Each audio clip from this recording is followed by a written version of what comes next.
Seems to be no easy way to see chat at the same time. This is a weird design. Yeah, especially if you're in the browser view, it is difficult. You can't really, unless you have another computer set up. Yeah. You know what I found though, I can have the session, I can join both from the browser and from the desktop. I'm not going to do that, but you could have like one open just to see the chat. But don't worry about it because I'm here, so I can monitor the chat. Okay. And Jason, are you still planning to use breakout rooms at any point? No. No. Okay. Yeah. We felt like we weren't familiar enough with how they worked in Microsoft Teams. Yeah. Okay. I think we can go ahead and start whenever you are ready. Okay, sounds great. Okay, everybody. Welcome to the latest IDeaS session. Today, Cori and I will be talking about social dimensions of cybersecurity. We thought it'd be fun to just give you a sense of who we are first. So I'm Jason Hong. I've been a professor here at Carnegie Mellon since 2004. Basically, I did my undergrad at Georgia Tech, did my PhD at Berkeley, and I do a lot of research in mobility, privacy, and security. Also co-author of this book on website design and also co-founder of this company called Wombat Security. We did a lot of security training to try to teach people not to fall for these kinds of scams. And so I'm going to work some of that into some of the things that I'll be talking about later on. And we were also acquired by Proofpoint in 2018. Okay, so that's a short summary of me. And Cori, if you want to introduce yourself. Yes, so I am an incoming fifth-year PhD student in human-computer interaction. Jason is my advisor along with Laura Dabish. My dissertation topic is on the stages of security behavior change, and so I'm trying to integrate a lot of what Jason will be talking about in this presentation. And also, I've developed measurements such as SA6 and SA13. He'll talk about SA6, and that's possibly a way to help classify people by their stage of security behavior change and to look at attitude change. I've got previous degrees from Indiana and Illinois, universities in Indiana and Illinois, but I'm also a past journalist, so I'm very, very deeply concerned and interested in the topics of misinformation and of how to keep our informed democracy alive. And I'd say among all the many previous titles I've had, probably the one that I have informally all the time is doer of things no one else wants to do. I do not think that counts this presentation, though. All right. So wanted to talk about cybersecurity today. So I think these two pictures are pretty good exemplars of what cybersecurity is like today. So you can see on the left side, there's a gateway, and basically people are just driving around the gate instead of actually using it. And on the right side, you can see that someone has propped open this locked door. In fact, I've been joking with my colleagues about this too, that a lot of social engineering is just sort of pretending that you know what you're doing and pretending that you belong. And it's sort of surprising how far you can get. But basically, the problem here, as the title says, cybersecurity is something that people tolerate if they don't ignore it.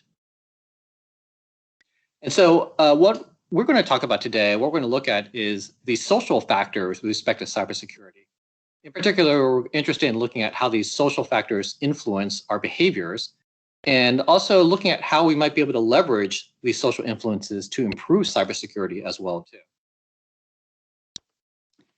So I just want to start with a quick question. I might drop out of the screen sharing mode so I can see what people's responses are, but I'm sort of curious, like how many people actually use two-factor authentication? So how many of you who are in this group right now use two-factor? So just go ahead and type in the chat and just let us know so we can get a sense of things. And so let me just drop out so I can see what anybody's typing. But yeah, how many people use two-factor? Okay, so we have about 12 people in the group, and so 5 people are saying that they use it. All right, so we have to keep in mind that we are actually an exceptional audience here because, it turns out that Google has reported that less than 10% of people use two-factor authentication, despite it being a best practice. So we are clearly an odd group. We're definitely a weird group here in that almost everybody here is using two-factor. But yeah, again, less than 10% of people use two-factor authentication, despite pretty much every security expert saying that you should use it. Another interesting finding here is from the Pew Internet. They're this really great research organization, and they do all these surveys. And they reported that only 12% of people use any kind of password manager at all, which is pretty astounding kind of number, which again is because it's commonly considered to be a best practice. If we look at developers, it's sort of the same thing, that there's these common kinds of attacks you probably are familiar with, these buffer overflow attacks and SQL injection attacks. These have been known since the 1990s. The buffer overflow was even in the 80s. And so it's been around for like, close to 30 plus years, and they are still very common despite all these tools and despite kind of, again, 30 years of experience with them. And so one of the main kinds of premises that drove our work here is that there's a lot of good cybersecurity solutions that already exist, but they just aren't used. Right? And if we take a step back, even more broadly, today's approaches to cybersecurity don't feel like they're sufficient. Again, because of the numbers above. So our position here is that we need the right combination of policies, technology, user experience, and this is the new thing we're adding in, the social engineering side of things, to enable and facilitate positive behaviors and adoption of these kinds of technologies. And so usually social engineering is viewed negatively in terms of security, that you're trying to trick people into doing things. We're using this term slightly different in terms of trying to influence and use these social influences to try to positively influence people. And so that's what we're going to focus on today, is just the social engineering side of things. And so to make this a little bit more concrete, I want to tell you about a story that happened at the startup that I founded. This was around 2013, and this is a real incident. This was, in fact, the light bulb moment that led me to think about this kind of research. And so what happened was that there was two women in our company who were talking to each other. And basically they said something like this: "Did you hear what happened to Mo? He slipped on ice and damaged his laptop, and now he can't get his data." And the other woman responded, "I'm going to back up my data right now." And from what I can tell, she actually did. And the reason this was a light bulb moment for me was because my department in computer science is really unusual in that we have computer scientists and designers and behavioral psychologists all sitting next to each other. And I had sat around the behavioral people long enough that I realized that this is an example of a social influence, that they had talked so much about these social influences and how it can change our behaviors and our attitudes. And here was a prime example of a social influence that, in this case, positively influenced someone's behavior with respect to cybersecurity. And so this got me thinking more about this. And then I worked with one of my colleagues on putting a proposal together on these social dimensions of cybersecurity, Laura Dabish, who's a social psychologist by training. And so we've been looking at a lot of these kinds of social influences to try to improve cybersecurity behaviors. And so this book was actually one of the original kinds of starting points for our work. And so you can see the question at the bottom too.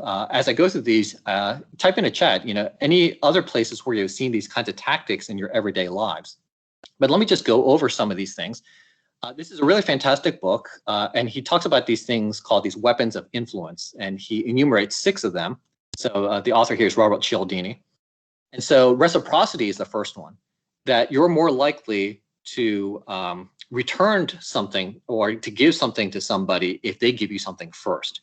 So it's sort of like, if you try to keep tallies of points or whatever, or like how many times someone has brought food in for you, you also feel like you want to reciprocate and, make it so you feel like you are evened up, because you don't feel like you want to be in debt to other people. All right. And it also just sort of greases the social wheels too. Another one is commitment. So commitment basically means that if you publicly declare certain kinds of things, then you're more likely to do it because you don't want to be seen as a hypocrite. So an example would be something like, if someone says, I'm going to quit smoking and I'm going to pay anybody who catches me smoking $20, right? That'd be like an example of commitment. Or another one would be something like, I will try to get my dissertation chapter out by the end of this week. And so that way, you feel like you're more likely to do that because, again, you just don't want to see as being two-faced. The third one's highlighted, social proof. We'll talk more about this in a second too. But the basic idea behind social proof is doing what other people like you are doing too. So for example, if you've gotten off a plane before and you didn't know which way to go, following where everybody else is going is actually a pretty good heuristic to figure out where the exit is, right? Another example of this, I still don't exactly know how it happened to my family, but kale was like, still is one of these big things among, like upper middle class kind of people. And, one day my wife came in, it's like, hey, Jason, let's try kale. It's like, I have no idea how this happened. But, that's sort of an example of social proof that she must have heard it from other people who are, again, similar to us. There's also authority. So, if you listen to people who are, in higher positions and they ask you to do something, you're more likely to do it as well. One of the funnier studies that Cialdini mentions in his book is a police officer, someone who's dressed up as a police officer, I think not a real one, just points to a person who's randomly on the street and says, put a quarter into that parking meter. And a fair number of people actually do it. It's actually sort of surprising, right? But that's just sort of like one example of authority. Liking is another one. So one of the reasons that pharmacies and pharmaceuticals, they actually tend to hire a lot of athletes as their salespeople. And one of the reasons for this is that, a lot of these athletes, they tend to be, fit and good looking. And so they try to use this to their advantage in trying to improve sales. Another example of this is that, people tend to like other people who are like themselves, right? So, for example, I never intentionally did this, but it turns out that a lot of my close friends just happen to be Asian, right? It's not something I intentionally chose, but it just sort of, I believe, happened because of these kinds of influences. And then scarcity. So scarcity is if you feel like something is limited. So you feel like there's a limited amount of time or there's a limited number of things to buy, then you might feel like you might want to try to do it now. So let me just drop out and see if anybody has mentioned any of these tactics in their everyday lives, these uses. Okay, so crypto financial accounts. So can you say a little bit more about how these crypto financial accounts use any of these kinds of influences? The other thing too, you might want to notice too, is that a lot of these kinds of social influences are used by scammers in not so good ways too. So we'll talk a little bit about how to use these in positive ways, but yeah, definitely these things are not so great. I'm wondering, is anybody use like an exercise app? That would be an example maybe of commitment or also social proof in action. Okay. Oh, I see. The crypto financial account is my previous question about two-factor. Okay. Yeah, buying toilet paper at a time of pandemic. Yes, the scarcity part. You believe it's going to be scarce, and you see other people panic buying it too, so you feel like you might want to do it too. Commitment and reciprocity are ones that I use. Yes. So Jessica, please, now that I've told people about this, make sure you only use your powers for good. All right. So let's keep going on. So here's some other examples of these social influences, but I want to try to operationalize how you might think about these kinds of social influences and how they've been used in the past too. So here's this really interesting example from Facebook. You can see this is a New York Times article from 2012. And back then, Facebook actually showed these kinds of social influences to people as to how many of your friends voted. And so here you can see that Jamie Settle, Jason Jones, and 18 of your friends have voted. And let me show you a clip from an excerpt from this article, showing each user pictures of friends who said they had already voted, generated 340,000 additional votes nationwide. Right? So that's their estimate of how many additional people voted because of this one simple social influence. The other thing that's really interesting too is that they also discovered that about 4% of those who claimed they had voted were not telling the truth. So voting records are public in terms of did you vote or did you not vote, but they obviously don't keep records of who you voted for. So they could actually do A/B comparisons and see how many people actually additionally voted based on places where they did not show this kind of information. And they could also check their records to see how many people actually voted if they said they did. And so again, that's where they got the 4%. But you can see this is actually a pretty strong kind of influence here. This is a pretty large number in terms of additional votes. Here's another one that I really like a lot. So if you've seen these in hotels before, these are the please reuse your towels, help save the environment. And so they're just trying to get you to, again, just reuse your towels so that you don't have to wash as much. Now, what's interesting is that the baseline of this is around, 35%, as you can see. So these kinds of please reuse your towels is about 35% of people will reuse the towels.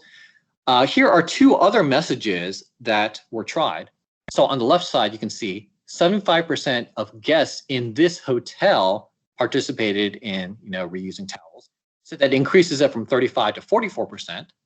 And then on the right side, 75% of guests in this room participated. And you can see, even though you have no idea who the previous people in that room were, that you can see that actually increased the rates from 44 to 49. So that's a pretty substantial increase in terms of number of people reusing their towels. So that sort of sets the groundwork for where we're going to go today for today's talk. What I'm going to go over next is some of the interviews that my colleagues and I did about cybersecurity behavior changes.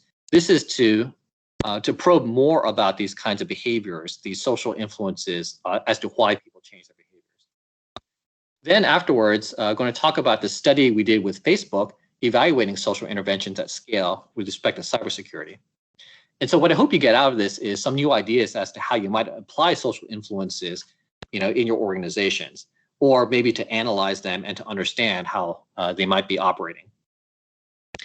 The next thing that we'll talk about is account sharing in work settings.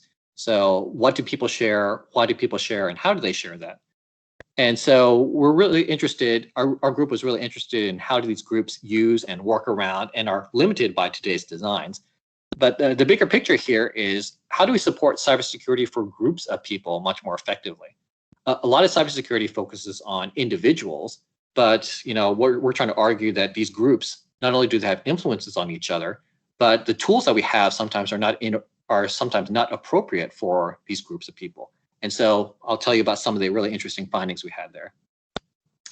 And then at the end, hand it off to Cori. So she'll be telling you about some of the ongoing work that our group is doing on facilitating behavior change and understanding these social influences.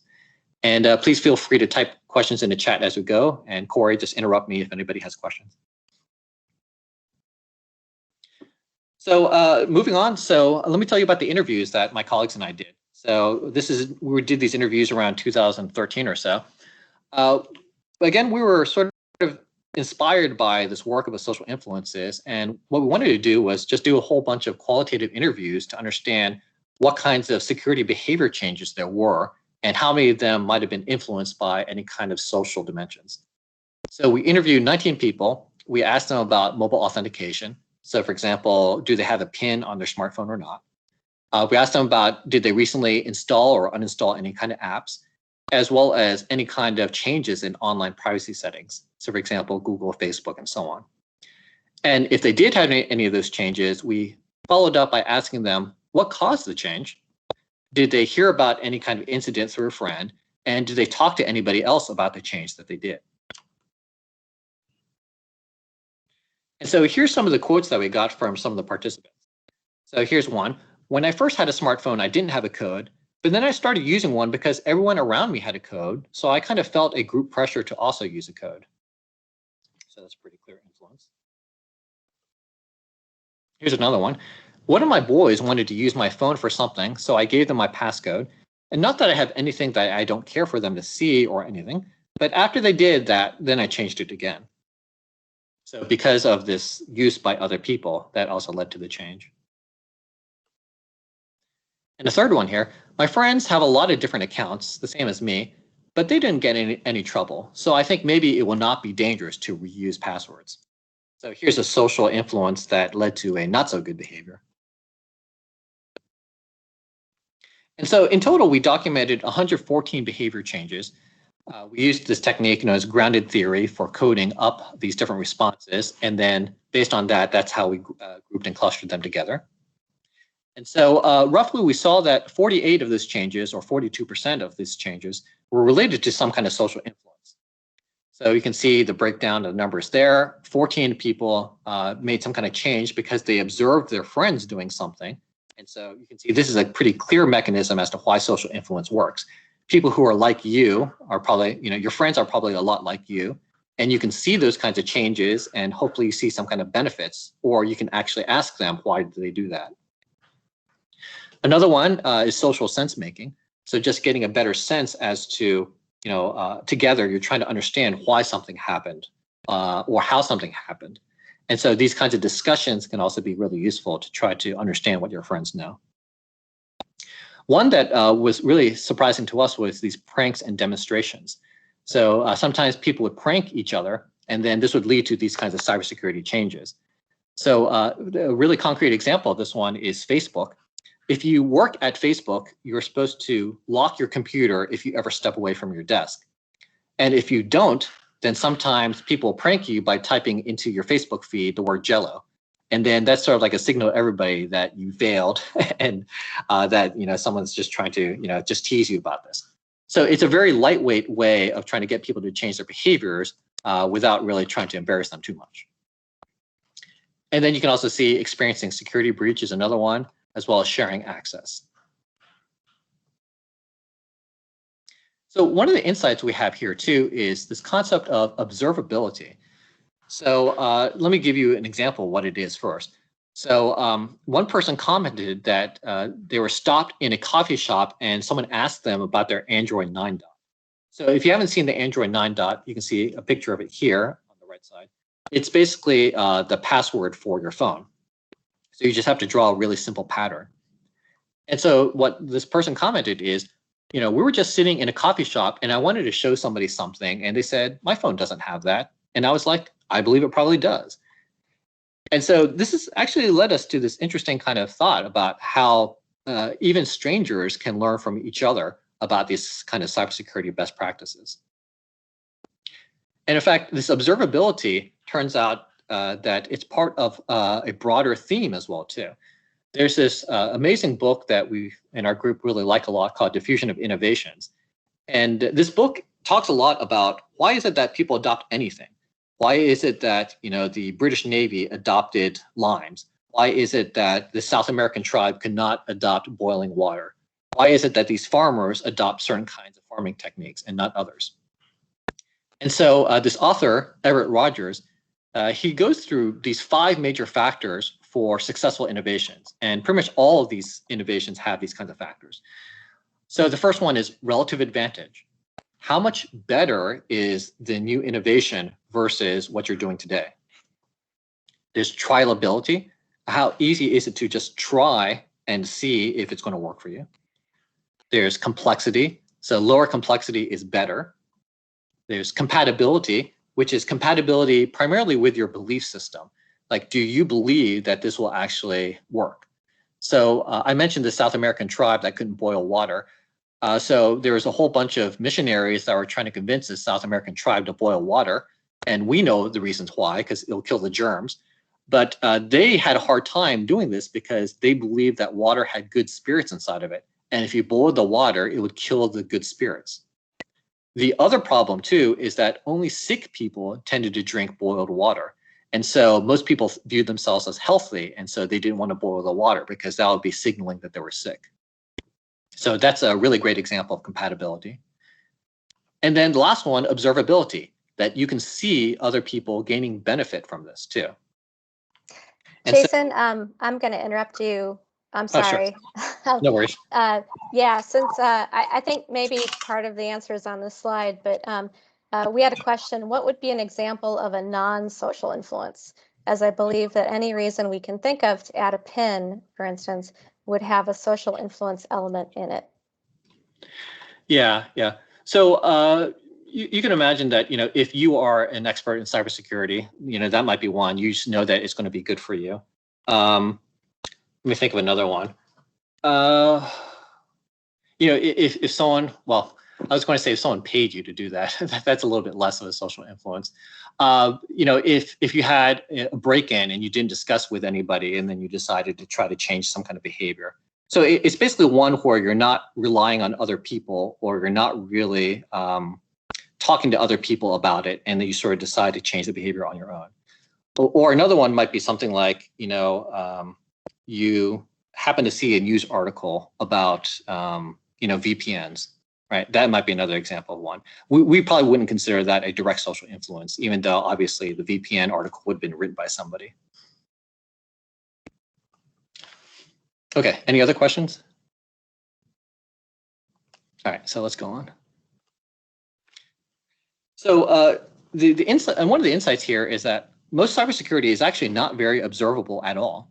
So, if I chose any of you at random, the problem is that I have no idea how strong your passwords are. You don't know what kind of privacy settings I have for Facebook. And, with respect to Cori, we have no idea what she looks to avoid phishing attacks. How does she identify and avoid those? And so this got us to think that, low observability actually makes it really hard for these good practices to diffuse and be adopted. So one of the ideas we had here is, can we actually make cybersecurity more observable to other people while also making it safe? Like, for example, I don't really want you to know my passwords, but are there some ways of sharing? It's like, hey, Jason has really strong passwords. Are there good ways of doing things like that? I also want to take a quick tangent here too, going back to these factors. I wish I had actually known about these factors of diffusion of innovations before doing my startup. So we founded our startup in 2008. And it turns out that I did a retrospective of this, and all of our products that succeeded, they actually map really well onto these 5 factors, or at least most of them. And our products that did not do well, they do not work very well along these kinds of 5 factors. So that's another reason why I'm a really big advocate of this diffusion of innovations, because I feel like it works really, really well. Like, I wish I had known these so I could have better organized our energies at the startup for the products that were more likely to succeed versus the ones where we just struggled a lot with. Anyways, I just wanted to share that with you because I'm hoping that this will be of great use for all of you too. Okay, so what we did then is we worked with Facebook and we combined this concept of social proof and observability. So again, social proof is knowing what other people are doing who are like you, and observability is just seeing that these people, what they're doing. And so Facebook was about to do their annual security campaign, and they would show messages like the one you see at the top. Keep your account safe. You can, blah, blah, blah. Click here to learn more. Okay. What we did is variants like the ones at the bottom. Keep your account safe. 108 of your friends use extra security settings, and click here to learn more. And we basically tried all the variants. So we tried a control case, which is the top one. We tried over a number, so over 100 of your friends, or over 10% of your friends, or only 100 of your friends, or only 10% of your friends, or a raw number or a raw percentage, or even just the word some. Some of your friends use extra security settings. Okay. So we had a randomized controlled study, 50,000 users. So that's a gigantic number, but you can only do that with Facebook. Or these large-scale kinds of companies. This is, again, part of an annual security campaign that they were going to do anyways. So the question, this is where the scientific method can come in. Just type in a letter here, so you can see I labeled them A through G. Any guesses as to which condition will be the most effective? So if you have any guesses as to which one will actually work the best. So if you say A, that means that all the social conditions you think are going to not work. Drop out so I can see what people think. So one person says B, another person says the over percent. All right, so that's C. All right, any other guesses that people have? Yeah, this one's non-obvious. So a lot of people think B. Okay, all right. All right, so let's go on. Let's go back to the presentation. Maybe this is social proof in action. Yeah, this one is hard. I mean, this is why we actually need these large studies. So here's the results. And so let me step you through this. So we first start with a control condition at the very bottom. And so you can see that 5,685 people saw it, and then 595 people clicked on it, so about 10.5%. 7-day adoption means how many people adopted the 2-factor authentication or any of the suggestions within 7 days. And then you can see how many people adopted it within 5 months. Okay. So it turns out the control condition is actually the lowest ranked one, or actually in terms of the clicks and 7-day adoptions, it's the lowest ranked one. It's actually close to the bottom for 5-month adoption. It turns out the ones that work the best are actually here at the top, the raw number and sum. So it's sort of surprising that the word some, even just some of your friends do this. You're not even being precise. That sort of blows my mind. But you can see that the click-through rate is pretty dramatically increased. So you can see it goes from 10.5% in control to 14.5%, close to 14.5%. 7-day adoption is quite good, and then 5-month adoption is also quite good too. Now, again, these numbers are a little bit on the small side, so it's increased by a percentage point. So there's several things to remember. So one is that this is only a one-time campaign. So having an effect size of this for a one-time campaign is actually pretty good, considering how small the change is too. The other thing too is if you multiply it by a large number, like 1 billion people, then you can actually get really good results as well too. So I think that this is actually a really surprising kind of finding that we had, and again, a really positive one for showing that social influences actually work. So, so those answers were D and E, is that correct? Yeah, let me check. So raw is E and some is just G.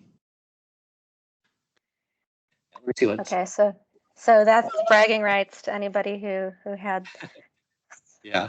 E or in fact, D. The answers in chat can also be another example of something known as a cascade, where the initial responses can also start influencing all the other responses afterwards too. So if we wanted to do proper wisdom of crowds, the way to do that would be everybody write down their answer first independently, and then you type into chat what you had, and hopefully don't change the result. Okay, so let me go on to the discussion. So this is the end of the first part. We're going to switch to the next topic soon, but if you have any questions, start asking them here, and then we can discuss them. But I have 2 slides here about discussion. So the first point I want to make here is that social proof is just one of the influences from Cialdini. And the rest of them have actually not really been well explored with respect to cybersecurity.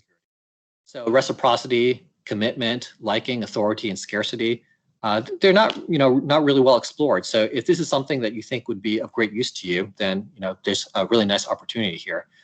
Scarcity, I'm not so sure how that might be applied. Authority, it could be something like your boss or the head of your department says you have to install your software updates. So that might be a pretty clear one.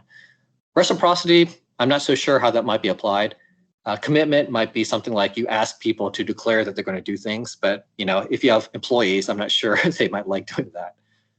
The liking one, I think, actually has a lot of potential. So to give a concrete example, something that might influence me is an article that might say something like an Asian male got hit by ransomware versus a grandmother in Alaska got hit by ransomware. That latter one is not going to be of interest to me, but that first one might be of great interest to people like me. So you can imagine using demographics and other kinds of things like that to try to prime people as to kinds of positive behaviors. The other thing that I sort of mentioned earlier too is that these same tactics are also used by scammers and criminals by quite a lot. So the scarcity one is a pretty obvious one where they say, we're going to cancel your account in 24 hours. Or the authority one is that, the admins say you have to do this. In fact, this worked at West Point one time where there was a fake email that said that the commandant says you have to do this.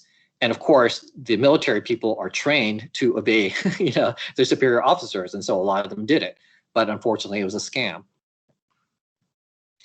The other thing that you might have noticed too is the effect size was not as strong as the hotel study. So the hotel study saw an effect size of maybe 10 to 15%, whereas we only had like maybe 1 or 2% for us.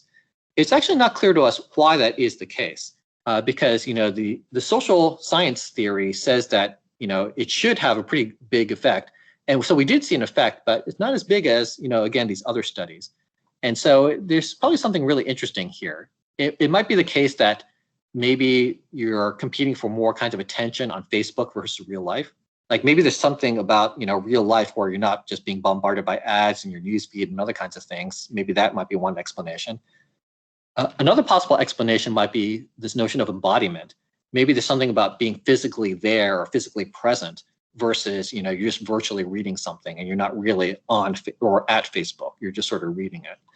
So we're not sure what it is, but if we can find how to increase those adoption rates or influence rates, that would actually be a pretty large breakthrough right there. It's also worth pointing out that not all social influences are positive too. So the example I often use is Insane Clown Posse. So usually the story goes that I have never heard their music before, and here is what their fans look like. And I think to myself, they are not like me, and so I probably won't like their music. So I actually now have listened to their music like once, and it's like, okay, it's not too bad, but their fans are definitely still not like me, right? And so this is an example of sort of like, for me, a negative influence.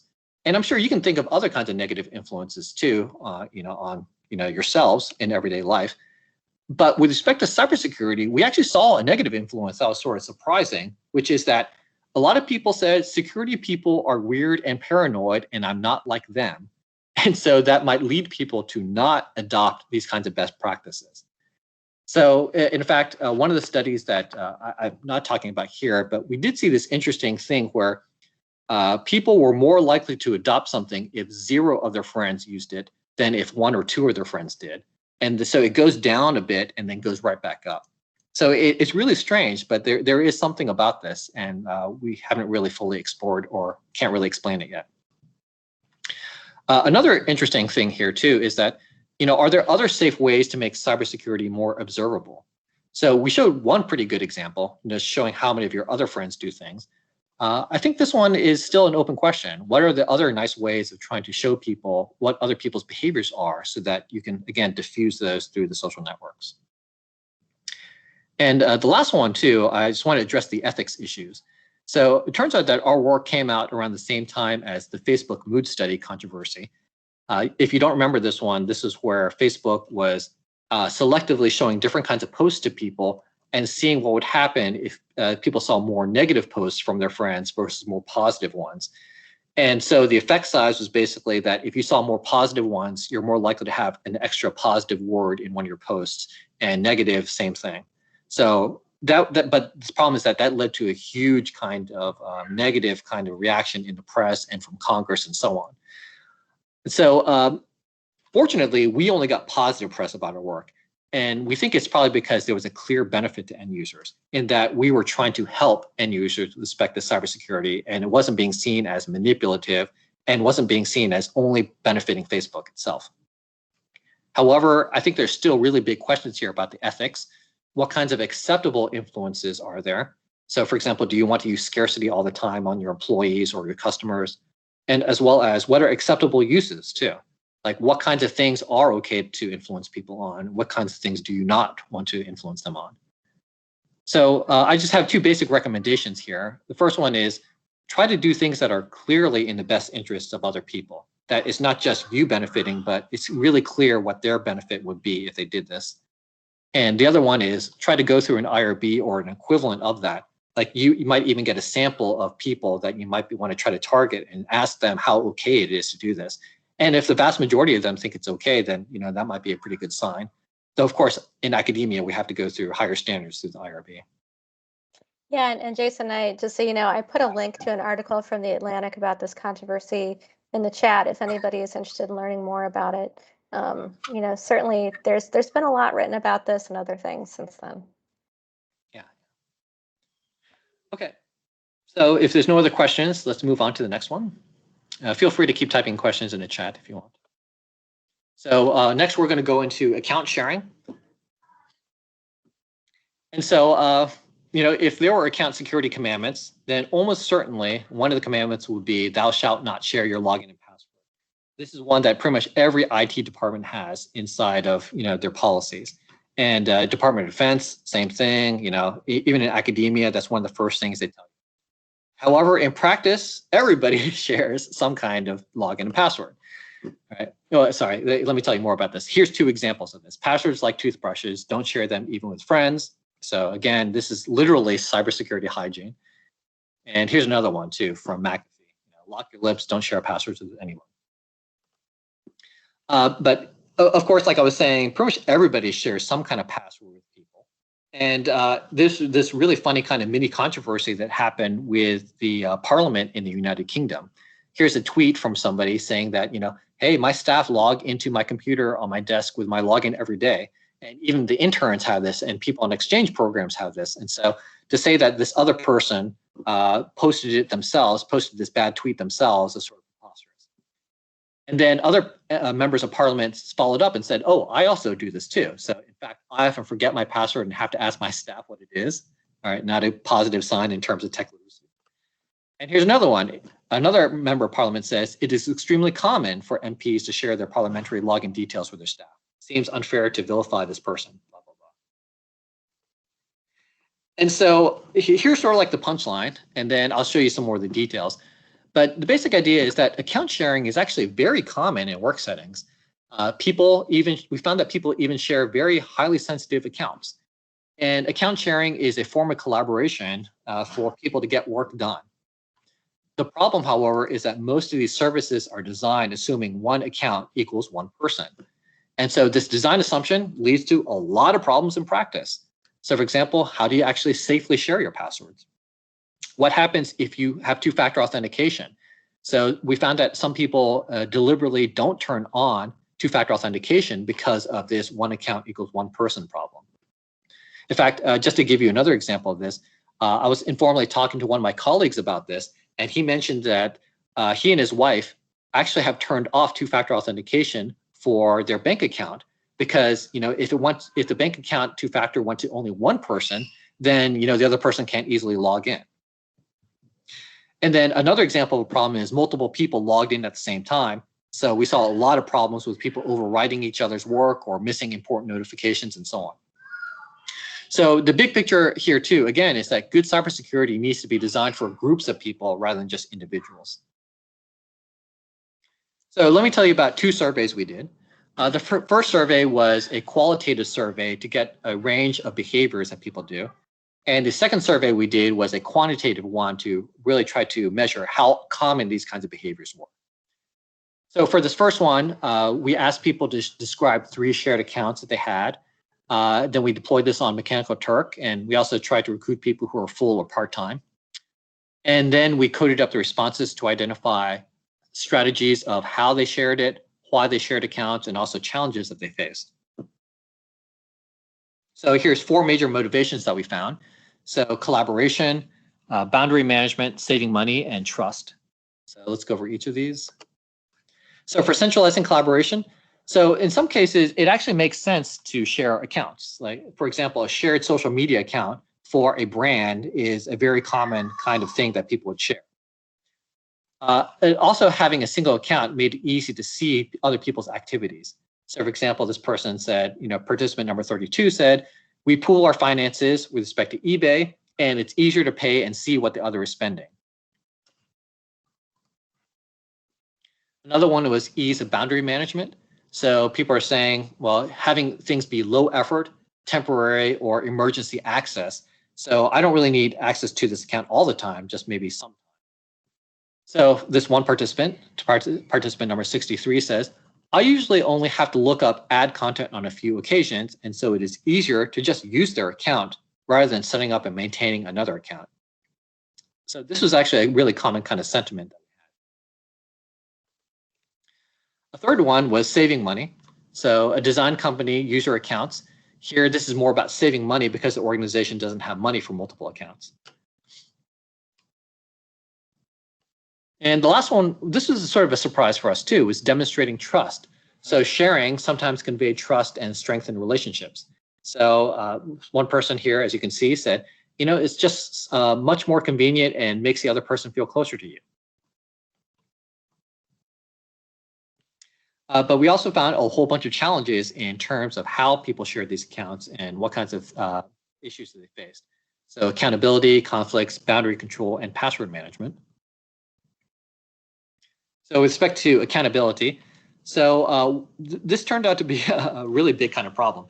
In the past, we've dealt with discrepancies and issues such as wrong information being entered into a financial account, and then later not being able to confirm who exactly was responsible. You know, if you have one shared account, you don't know who was the individual who actually typed in the wrong information. A related one, so if you had pooled notifications, then you don't necessarily know if those notifications were handled or if someone saw it or not. And so in fact, here's this really interesting comment. One of us may read a new message and the other person misses it because the notification disappears. Or you don't even know if they handled the email. If it's a shared email account, you don't know if they handled it correctly or not. Another one, simultaneous access can cause conflicts. So sometimes people logged each other out or locked the account. So for example, you can see this one quote, multiple people cannot typically work on the same site at the same time. It kicks someone out. And so this might lead to somebody losing their work. Another kind of related one too is if someone couldn't remember the password, then they might try logging in multiple times, and that ends up locking the account, and then nobody can log in. And so that also caused a lot of problems. We also saw problems with password management too. So a lot of people reported losing access when the passwords were forgotten or reset. So one comment here, I once had to wait on two-factor authentication when the other person was not available. I had to switch and work on something else instead. In fact, on a personal note, this is something that I faced like a few months ago. I was trying to log into one of the accounts that for Amazon. This was our Amazon shared web services. And my admin assistant, she had set up the two-factor authentication to go to her, but then she moved to a different position at Carnegie Mellon. And so I hadn't needed to log into this thing for quite a long time. But then when I needed to log in, I had to find her and track her down and be able to ask her to change the phone number and everything else to make it work. So that's related to this next point, getting passwords years after somebody left. You know, sometimes you just don't really need access, or maybe you still have this logged in, this version that's logged in, and you almost never log out. Related to this, we also saw password managers were also very rarely used too. In fact, I think I have that on the next slide. So I'll show you some more quantitative data about that. So again, we did the second survey on account sharing. So we did a closed-ended survey to quantify behaviors we saw.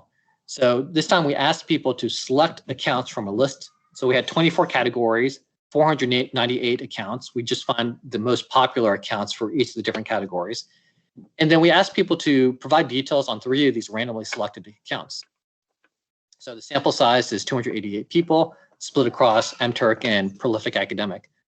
But I just want to pose a question to all of you. What account do you think are the most commonly shared ones? So name a specific one like eBay or Facebook or whatever versus a category. And I'm just sort of curious as to what you think are the most commonly shared accounts. And let me drop out so I can see. Oh, sorry about the voice. I guess I'll put my face closer to the microphone.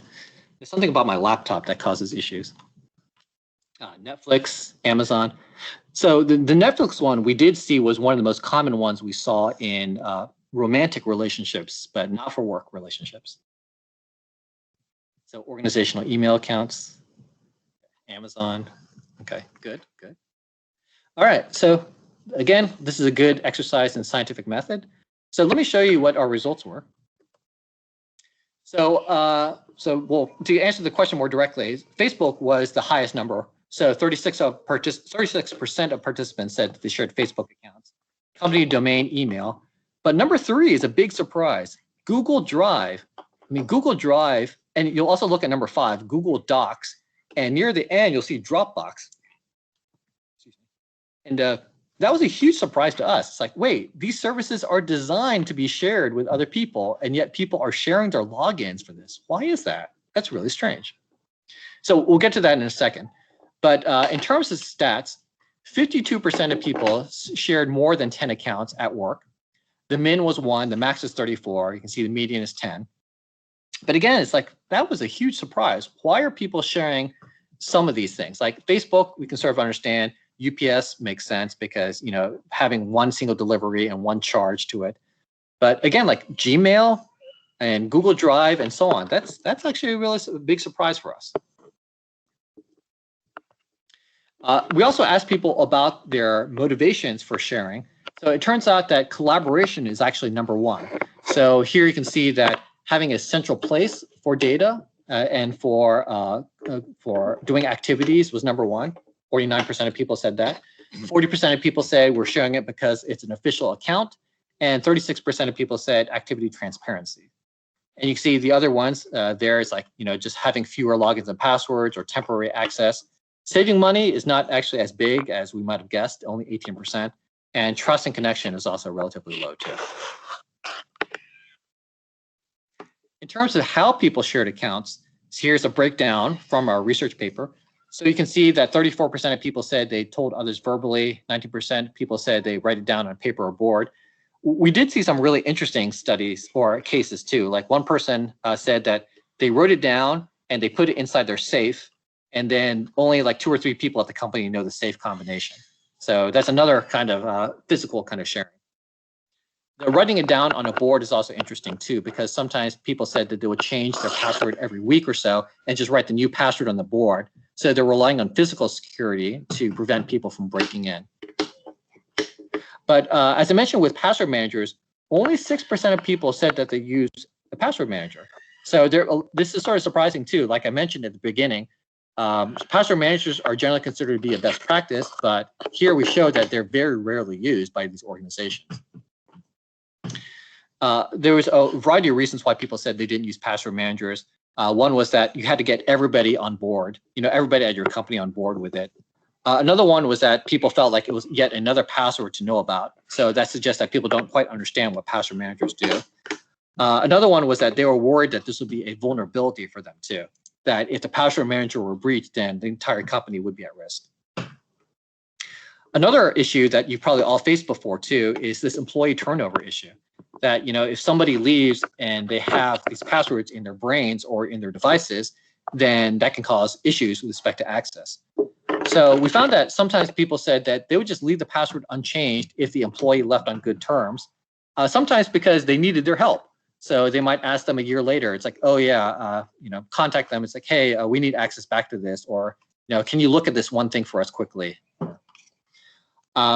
If people left on bad terms, then sometimes that caused problems too. So there was one case where somebody reported that this person changed all the passwords and the email reset, like where the email account would be reset to before they left. So that's really bad too. Hey, Jason, we have a question in the chat. Do 2FA multi-user password manager programs exist? Not that I know of. I don't know of any kind of two-factor authentication that sends two-factor to more than one device. I'm sure there probably is something out there, but in fact, that's going to be one of the things I mentioned as one of the design things that we really need right now, is that one account does not equal one person. And so we really need more of these kinds of support for those kinds of things like two-factor. To finish up here, sometimes the employers were actually okay with their former employees using their stuff. So for example, the Lynda educational platform. So I thought that was actually sort of interesting that, if people left on good terms, they still might be able to use some of these services, and the company was actually okay with that because it didn't cost them any more money. So that was sort of an unexpected kind of finding. Okay, so we're going to switch to the last topic soon with Cori. So if you have any questions about the account sharing, please ask them here, or anything about the social influences. But in terms of the findings, the account sharing is actually very common, and surprisingly to us, is actually often preferred by people. A lot of people said that it can simplify their workflows. It can actually reduce the number of accounts that people have to manage. So one piece of research suggests that people have 80+ accounts in total, both at work and home. And then for MS Office 365 and Google Drive and Google Docs, some people said that sharing the account was actually easier so that you didn't have to forward links or modify permissions. So in terms of usability, they felt that this was just much easier. Again, as a computer scientist, that one just sort of blew my mind because, I never really had that kind of worldview. But here was just sort of like a really surprising finding about how people are using these things in practice. Again, the problem here still is that many services are still designed assuming one account equals one person. So it leads to these problems of accidentally kicking others out, losing information, or overwriting things too. In terms of possible design solutions, so one is that maybe you should allow multiple email addresses or maybe even multiple devices so you can help with password recovery, login awareness, and two-factor authentication. So for example, like I mentioned that case with one of my friends he and his wife didn't have two-factor on their bank account. You can imagine if they had 2 phone numbers where the two-factor went to, you would have better awareness of things. Like you would know that your partner is trying to log in, or you could at least check with them that they're logging in. And it would also make it easier to do the two-factor. Another one with respect to Netflix, you've probably seen this before, is having multiple profiles. So you might have a single login, but then you can go into a separate profile afterwards. Or a third one would be task delegation. So rather than offering all or nothing access, maybe these services should think about what are different kinds of use cases, what kinds of scenarios are there that you might want to support where people don't need all access or no access. And again, the bigger picture here is how can we support cybersecurity for groups of individuals or groups of people rather than individuals? I think this is a really interesting kind of design challenge. It's one that we're still in the early stages of, but definitely a lot of opportunities here. Yeah, and Jason, we got a comment, regarding the 2FA situation. If the second factor was sent to email or SMS, you can definitely share it with others, or someone can sneak it out of your hand. Yeah, that's definitely one of the trade-offs that's here too. So I guess I should clarify. That's actually a great point. That one of my favorite quotes from an economist is that there's no such thing as a solution. There's only trade-offs. And so if you did have two-factor authentication that goes to multiple places, one of the possible trade-offs there is that a scammer might also, if they break into your account, they might just add themselves onto the two-factor authentication. And in fact, we've seen stuff like that before. So it's just one of these kinds of trade-offs where I think we need to think more about what kinds of things we do want to support, while we can also try to avoid those kinds of bad scenarios. And I don't know what the full answers are yet, unfortunately. But yeah, that's a great point. Okay, so let's move on to the next part. So Cori, we'll hand it off to you, but Cori will tell you about some of the ongoing work on facilitating behavior change. Cori, just let me know when you want to switch slides or go to the next slide, okay? Sure. Yeah, and then, just feel free to type questions into the chat as we go. You also feel free to unmute.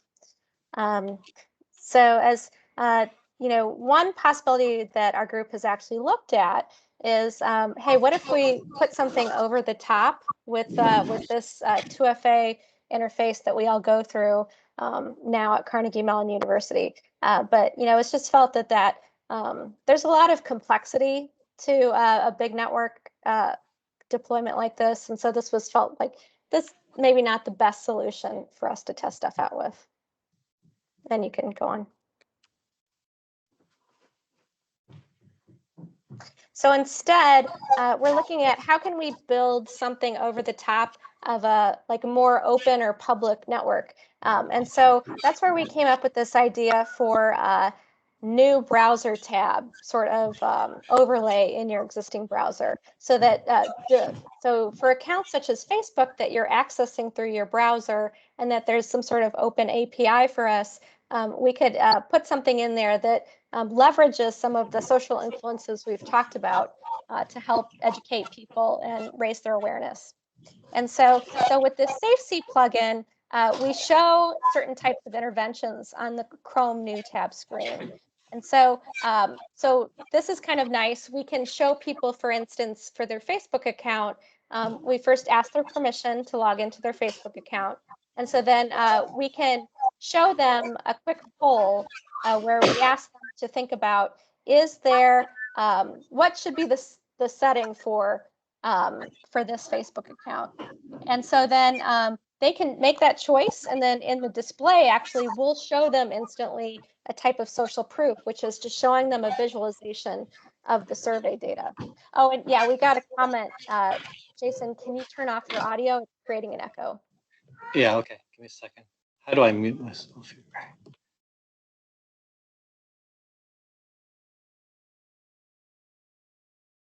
Okay, it sounds better. Okay, thanks. Yeah, and so you see here for this question, if you have a Facebook account, I don't know if you've ever looked at your privacy settings, but there is a question in there: should Facebook be able to recognize you in photos or videos?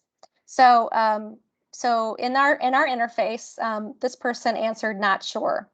And so then, we can tell you, well, of all the people we've asked this question in our database, 65% of people think no is the safest option. And so then it shows you the bar graph there from our previous survey, showing you how many people voted yes and how many people voted no. And so then this is kind of designed to be a lightweight intervention that's something you can do maybe while you're waiting for a meeting to start, or you're killing some time before you start your next task in the web browser, where you could go through this kind of survey.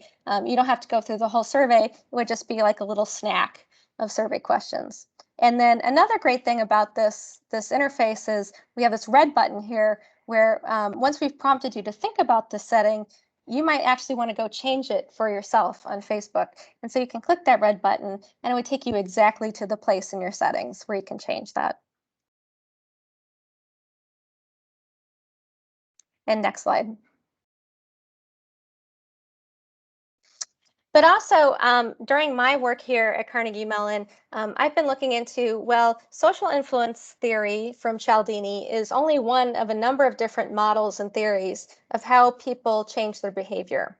And so just like we've heard from other people in the Summer Institute, there's a lot of analogies that we can draw between security behaviors, things like the spread of misinformation, and then also what's happening in healthcare, what's happening in diseases or virus transmission. And so I looked at this model, which is called the trans-theoretical model of behavior change. And so this is a model from healthcare that's looking at how ready are you to change. And so this model also is broken down, as you see here, into 5 major stages, but also accounts for the fact that you can relapse, right? So say that, you've made it all the way to maintaining your 2FA account, but then you've switched phones, you switched computers. That might be a relapse where you might have to actually physically enable things and maybe you choose not to or you forget or something.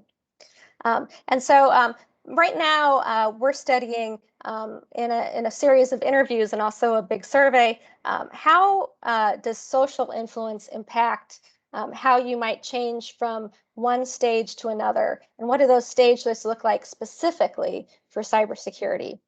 Because this model, while it's very useful, it's mostly been applied for things in healthcare, and especially for things that either have to do with addictions, such as smoking, or there might be some one-time issues, such as getting a mammogram. So while these have some things in common with cybersecurity, it's not really a one-to-one. So we're looking at what's really specific and unique about this for cybersecurity. And then next slide.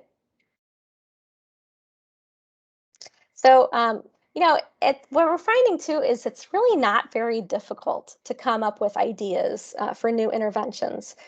We've tested a number of games. We've discussed things such as news quizzes or some sort of like BuzzFeed style quiz that people would share. We've also talked about creating memes that people can share on social networks. But the fact is, measuring the effect of these interventions is really hard. The Facebook study that Jason talked about earlier, where they varied the types of messages that Facebook showed people about prompting them to investigate their trusted contacts feature.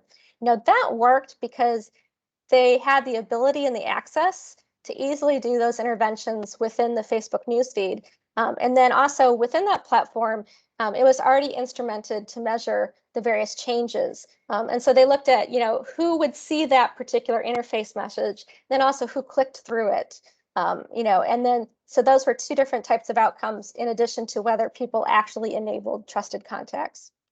And so when I started here, I started thinking about, well, what about people's security attitudes? Another outcome of that work that wasn't discussed, but that they had looked at what is the process, the internal process that people go through of how they become aware of, motivated to use things, and also become knowledgeable about cybersecurity. So what I did in concert with Jason and Laura, we did a number of studies on Mechanical Turk and in Qualtrics to develop what we called the SA6 psychometric scale. And so a psychometric scale like this is just a series of tested survey questions that makes it really easy to measure people's security attitudes. And then when we can measure things, that means that we can also measure changes, because we can measure the score at different points in time. So when we do develop new interventions, and when other researchers develop interventions as well, now they're using it both maybe to survey people before they deploy something like SafeC to them, and then actually afterward or through the process to see, is there any change that's happening in their attitudes? Next slide.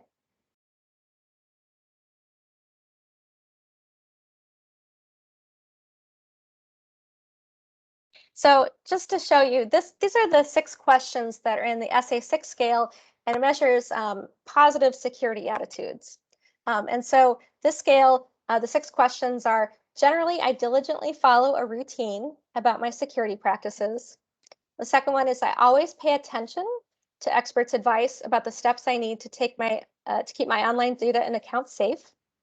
The third question is I'm extremely knowledgeable about all of the steps needed to keep my online data and accounts safe.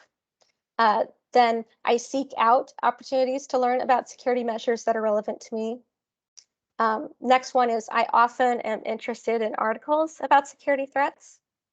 And the last statement is I am extremely motivated to take all the steps needed to keep my online data and accounts safe. And so in this survey, we asked people to rate these statements from strongly disagree to strongly agree. And so that way we can get a distribution, and then we'll average those, the scores on all of those statements to just give us one score, to give us a read on where their security attitudes are at. And so the nice thing is now we've got this on our website. So if you can use it yourself. If you go to https //socialcybersecurity.org and then /SA6quiz.html. And so that gives you a link to a Qualtrics survey that we have set up, where you can take the quiz and then it'll return your score to you, and it'll tell you where you sit in relation to the US population sample that we've got. And the next slide. So to sum this up, and I don't know, this is a lot of information we've thrown at you. So we've looked at social influences for cybersecurity from several perspectives. We're doing a lot of interviews, and then also we've tested this Facebook intervention that we described. But we also have a lot of ongoing research in extending these ideas. And so a lot of what we've talked about can also be applied to misinformation, disinformation, and other ideas beyond just cybersecurity adoption, for anything that you're doing in your current research or in the future. And so we've also given you a lot of new tools for thinking about and tackling this design space. So I highly recommend looking at checking out Cialdini's Weapons of Influence, and also Roger's Diffusion of Innovations, particularly the 5 technology characteristics that Jason described. And also, don't just look at individual people. Think about how groups of people interact, and what are the designs that can support these groups as they go about their lives, and what's going to hinder these groups. And finally, we have on our website the SA6 survey instrument. We'll have more survey instruments hopefully being published this year. And then finally, I'll be developing a stage model for security behavior change that will hopefully account not just for a general theory of how people adopt different types of technologies, but also how they move through these stages in time and how it's specific to cybersecurity. And Jason, I'm gonna let you take it over from here, since I really want to cough for some reason. Okay. Yeah, thanks. That was pretty much the end, but I hope we've given you a lot of new useful tools and ways of thinking about this kind of design space. And happy to take any kind of questions you have or do any kind of further discussion. Okay, so I see a question here. What is the role of emotion in Cialdini's influence and diffusion of innovations? That's actually a really good question. They don't really address those at all. The Cialdini's influence talks about emotion only indirectly, like, feeling anxious or feeling like you're missing out, or, feel like you're, the authority. They feel like you should be doing something, but it's not one of the main factors that he has listed. There's probably something really deep to what you're aiming at, but I don't have any good references about the emotion side of things. Yeah, I agree. I think that's a bit of a missing piece in those.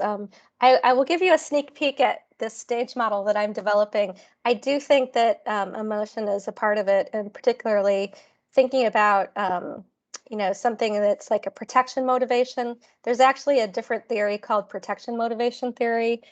So an important thing with cybersecurity is thinking about threats and about how we respond to fears, how we assess harms, the emotion of fear, as well as the emotion of empathy. I think those are important factors. And I do think that Cialdini does have liking as one of his weapons of influence. And so liking is certainly that's an emotion, but I think there are stronger emotions at play too that he doesn't account for. I have a question for both of you.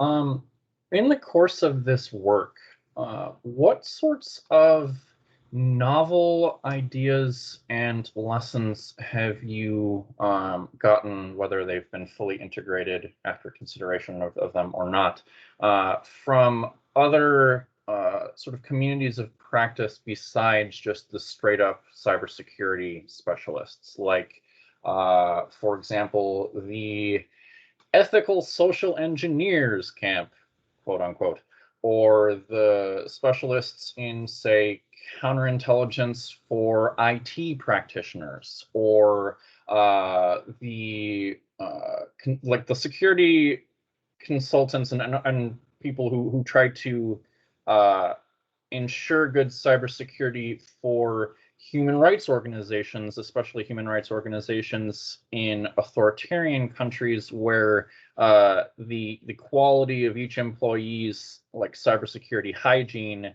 is very much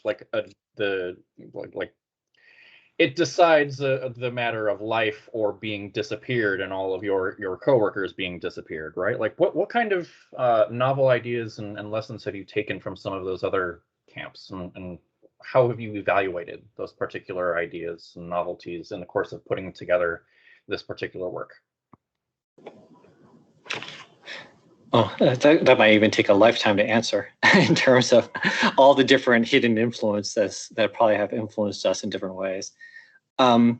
Yeah, I mean, I have talked with intelligence analysts before, and also, folks at NSA and, DHS and other stuff.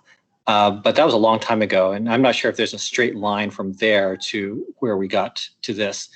The strongest influences were almost certainly social psychology, because those, like I mentioned, we have social psychologists in my department in the Human-Computer Interaction Institute. And so just listening to their ideas and osmosing and seeing how they have used it. In particular, one of the strong influences beyond the influence book is also Movie Lens. Movie Lens is this big research project at University of Minnesota where they're trying to, they're creating a recommender system. In fact, University of Minnesota essentially created the modern recommender systems that we have today. And they did a lot of these social psychology experiments looking at how do you get people to rate more movies, and even simple things like asking people, rate 30 movies. Even though 30 is not what people accomplish, raising the number actually gets people to rate more. So that's like a simple one. Or putting people on the same team. Hey, you're all in the aardvark team, and the rest of you're in the platypus team. And that actually gets people to cooperate better too.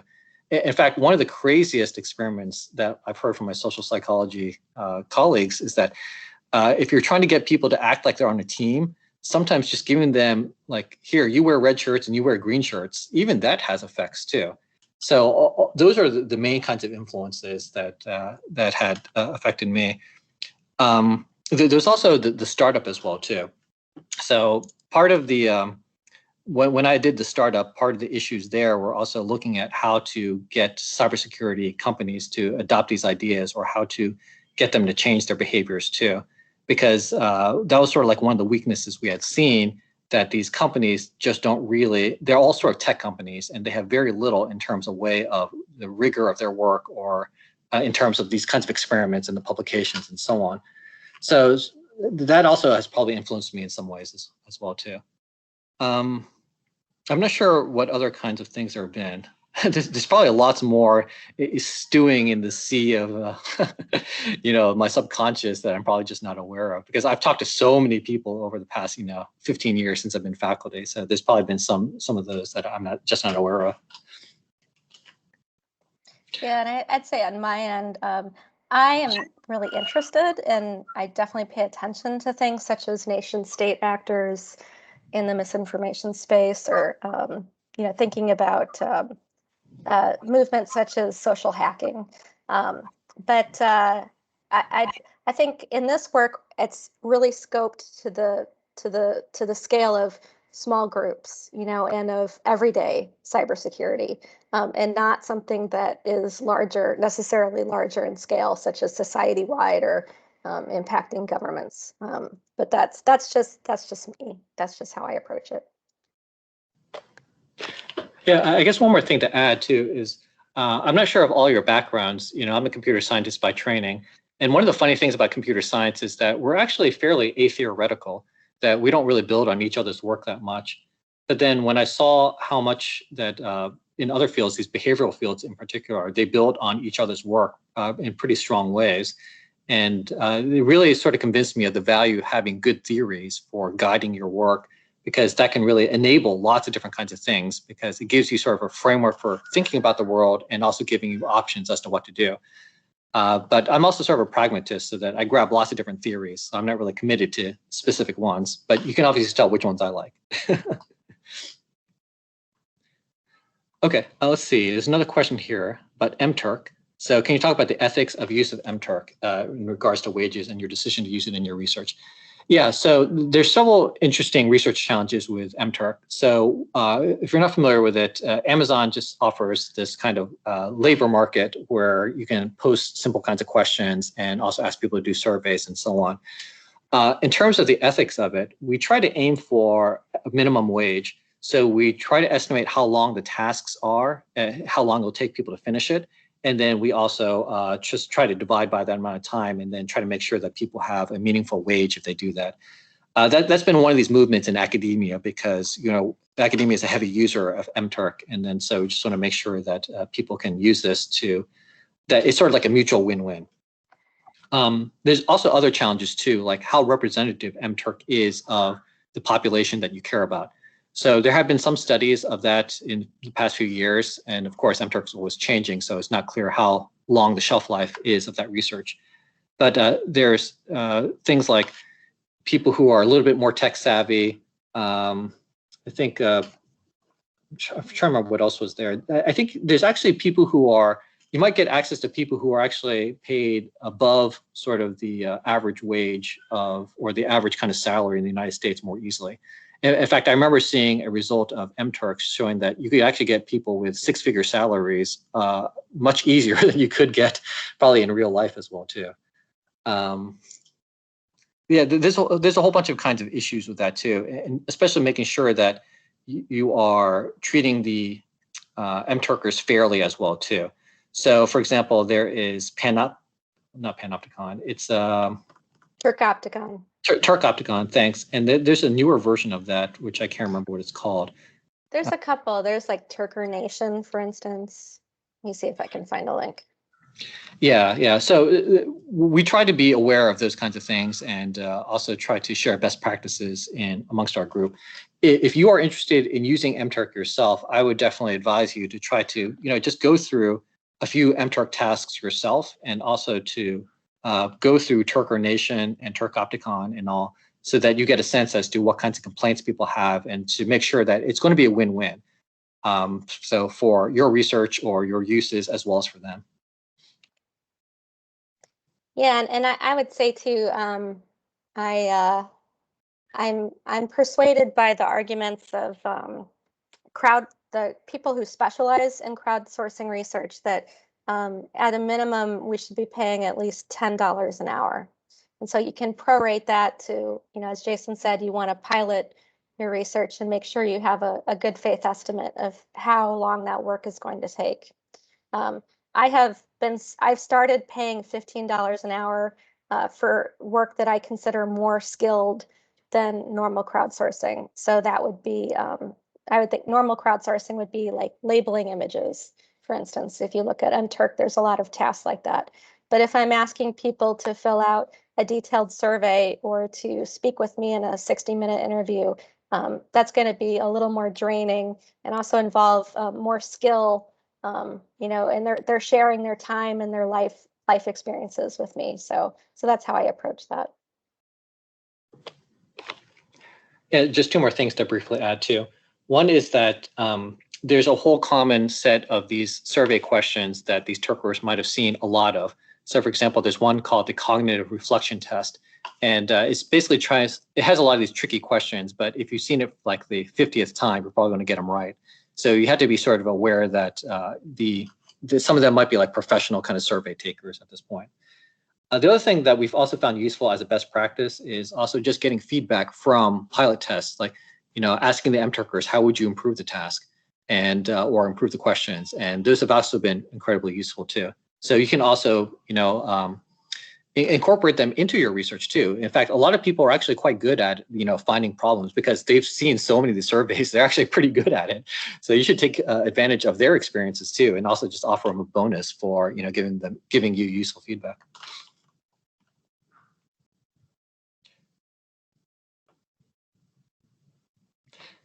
Okay. Any other questions or thoughts that people have?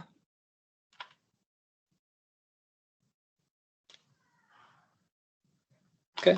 So if not, I think we can probably just end here, and then you know, feel free to contact us. It's easy to find. You know, it's easy to find me online. And yeah. So Jennifer, you have another comment here. Reading list channel has been updated. Oh, great. Awesome. Thank you.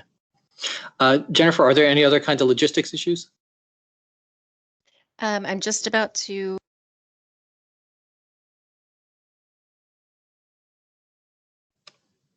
Oh, sorry, you muted yourself there. Oh, okay, you're about to post that. There we go. Yes, just posted some information on tomorrow's session. We're starting at 11. Tomorrow is a technical day, so PhD students and some Carnegie Mellon staff will be demonstrating tools like NetMapper and Bot Hunter, and you know, demonstrating how they collect data out of I think Reddit and Twitter are the two that they're using. So that starts at 11 a.m. tomorrow in the same channel, and so we'll see you then. Thank you, Jason and Cori, for your presentation today. Thanks, everyone. Take care. Have a great weekend. Thank you. See you. Thank you. Thanks.